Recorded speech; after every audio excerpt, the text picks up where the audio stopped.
Here's how I negotiate my property development deals. It's not all about the money, but it's almost always about the money. No matter what they say, generally money is a major part of the transaction. Obviously there's other considerations that are relevant, the timing, when the person's looking to sell, and the security attached to the sale. So i.e. what guarantees do they have that the sale's going to go through. So I'm going to give you a lowdown on some basic tips that relate to at least the way how I do deals, and maybe it can help you when you're doing your deals. Let the vendor do a lot of the talking initially. By asking the right questions, you can get the right answers. Ask them about the property they have or the land that they have. Ask them to describe it, when they bought it, what's happened in the area and what they know about the property, and let them do a lot of it. For many owners, you may find that there's some kind of emotional attachment to the property, especially on the kind of deals that I do, which are commercial buildings. So they're generally buildings that are owned by the owner that once operated a business out of there, or it's owned by an owner that's renting it out to a business. Therefore, it certainly makes sense to let the owner of the land speak and talk about their experiences with the land and what they're going through. In addition to this, find out what their motivation is for selling and the timescales that they're working to. And then that way, let them do the talking, and that way you've got a better idea then of how you can pitch your deal basically. Just as I mentioned, controlling this conversation is really about asking the right questions. So it's not necessarily about you doing a lot of the talking. It's about asking the right questions and letting that person, or the vendor at least, relay how they feel and what they think about the property. When you ask open-ended questions, then you usually get a lot more information from a vendor than say a yes or no answer, i.e. a closed question. So I've been able to do deals by being small and nimble because of the operation that I have and the great small specialised team that I have in place. I'm able to do deals very quickly, do the feasibilities, get it through solicitors, and get the deal done in record time. When you're larger, some of these larger organisations or people that aren't actually developers, maybe sources, often it's a lot more challenging for them to do a deal in quick time because they've got a lot more people to report to and there's a lot more factors involved. Smaller operations have the ability to do deals a lot quicker, and that should be used to your advantage. If your solicitor's not quick, get another one. If the person doing your appraisals, if they're not in-house, they're not quick, get another one. If your accountant, whoever, if they're not quick, get another one. If your investors slow, if your joint venture partners slow at coming on board and looking at the numbers, get another one. There's plenty of money out there. I turn down money from joint venture partners, from partners that I don't think are going to be the right fit for me.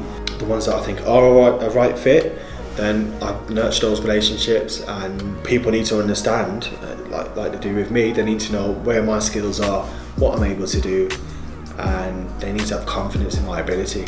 So if they're coming in there bringing in the money, as is usually the case, I tend to close those deals very quickly because they have trust in my ability. Obviously I've got to supply numbers, I've got to supply appraisals, and I've got evidence and quantify and qualify what makes it a great deal.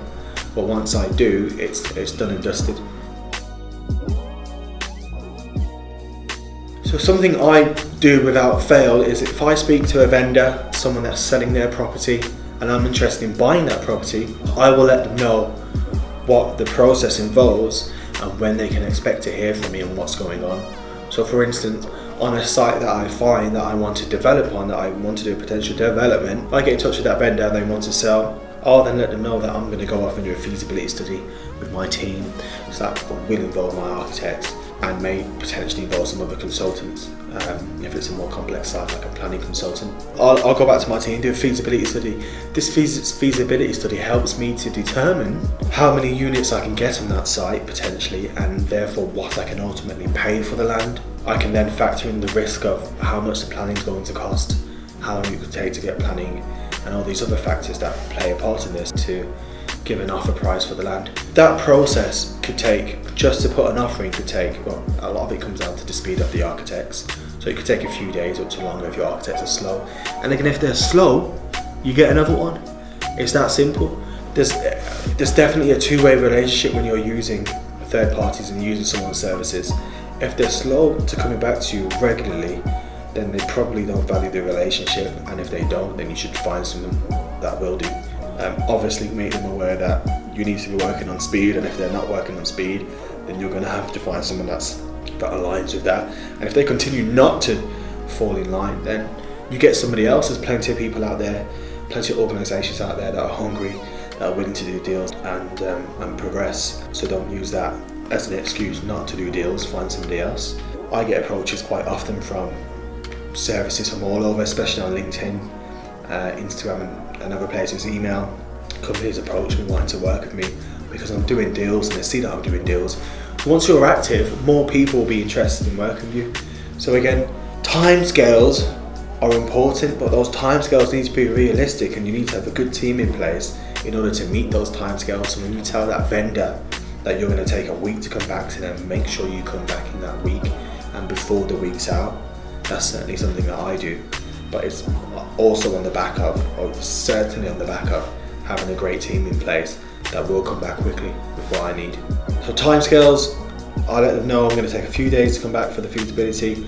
Once the feasibility study has been done, then I can formulate an offer very quickly. I then come back to them on the phone and let them know I'm willing to pay X amount for their land, and I'm interested generally on the basis that I get planning permission.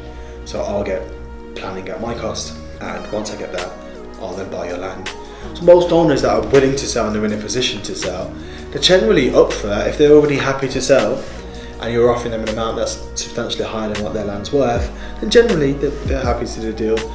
And again, depending on their situation, some will move quickly, some will take long. I've got a vendor at the moment that's really delaying me, and he thinks he's being really smart by delaying me, but I know he's delaying me and he must have another party involved, but we'll see how that one pans out. Again, and this is another reason why you need to have multiple deals, which I do have multiple deals on the go at any one time, and I have multiple in negotiations, so you can continually keep them churning while still looking after the existing stuff. It can be quite challenging, and as I keep saying, it comes down to the team. This can't be done alone, it's a team effort. Once all this is said and done, the most important aspect is following up. Follow up.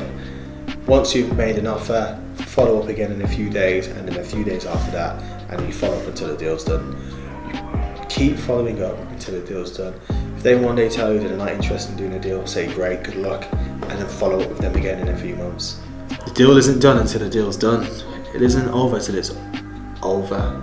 80% of the deals that I do come through from the follow-up that I've done. They rarely come through from the first contact that's been made. It's usually following up and chasing, checking that they're still willing to do a deal, that they want to go ahead, and doing all of that legwork that gets the deal through. Very rarely is it from the first contact. You may have to follow up with somebody 2 or 3, 4 times, and in the end, the amount of times doesn't matter because it's going to be over a period of time. So are you willing to follow up with somebody over the period of a year, 2 years, 3 years, 4 years, 5 years? I am.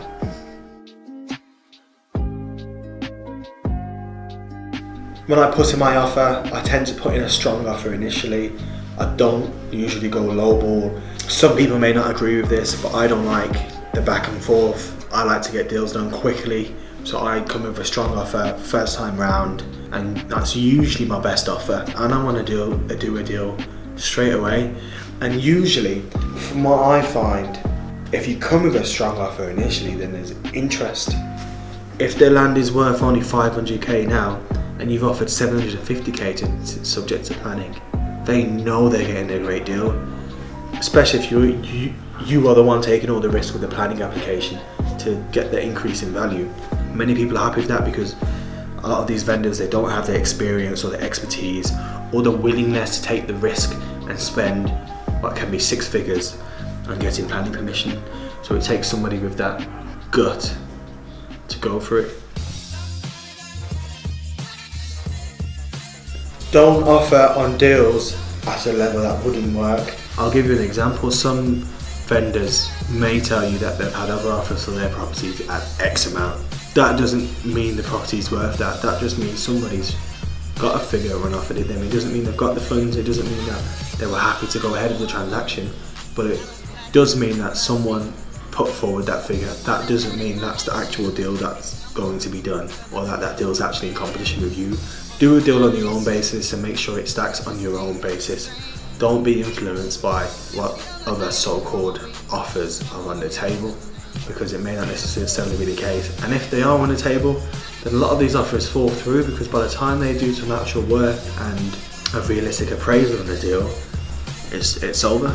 In effect, this is, in a general sense, in a very brief way, how I do deals. It's not something that everyone's going to agree with, but it works for me, and hopefully you can get some value out of it.